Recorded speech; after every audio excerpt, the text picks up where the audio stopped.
Have you been misled by a landlord or other party you've signed a contract with? Hi, I'm Simon Dippenaar and I'm an attorney. In this video, I'm going to talk about misrepresentation in a lease agreement, but the principles apply to any contract. Before you sign a lease, you and your landlord will eventually have a series of discussions about the arrangements. The purpose of the contract is to capture the details and formalize them so everyone understands their responsibilities and expectations. Signing the contract is often seen as a formality. For that reason, you may not scrutinize it as carefully as you should. What happens if you have an understanding about the conditions of your lease and you later discover the terms you understood are not actually included in the contract?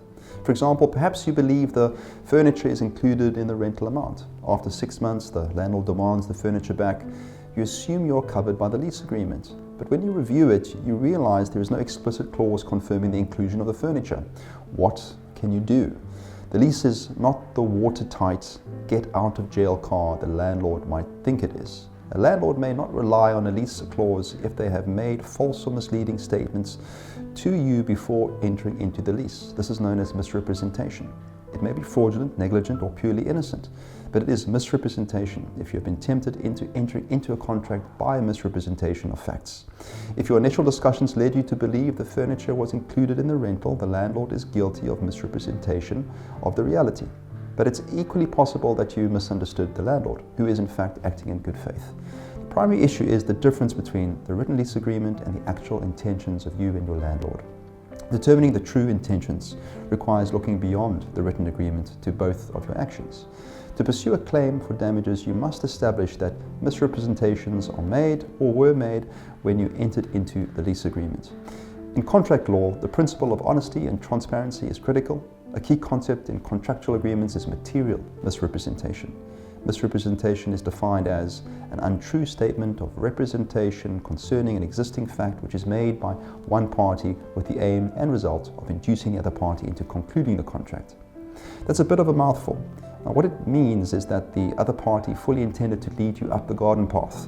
Your lease may be voidable if a misrepresentation has been made, the misrepresentation was made by one contracting party to another, the misrepresentation was unlawful, the misrepresentation induced you to enter into the contract.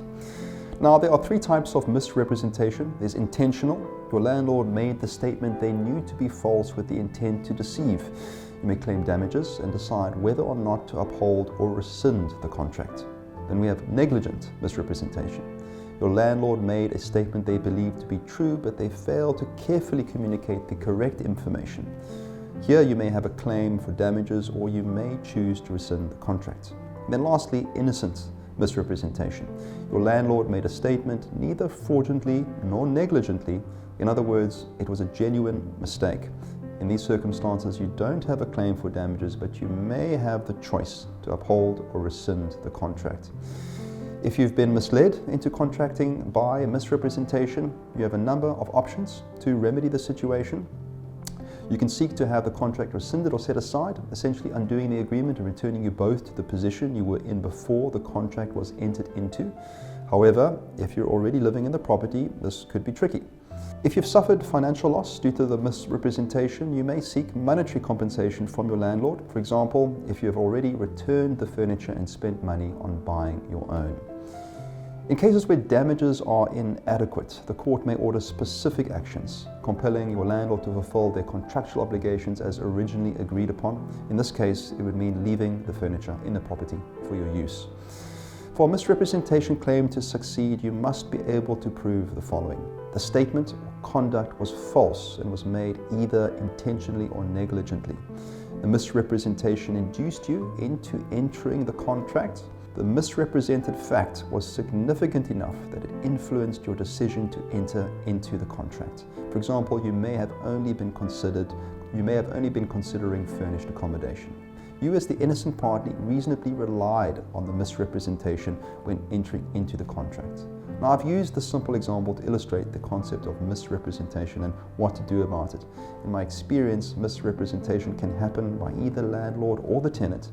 It's important to scrutinize a lease agreement or any contract before signing it.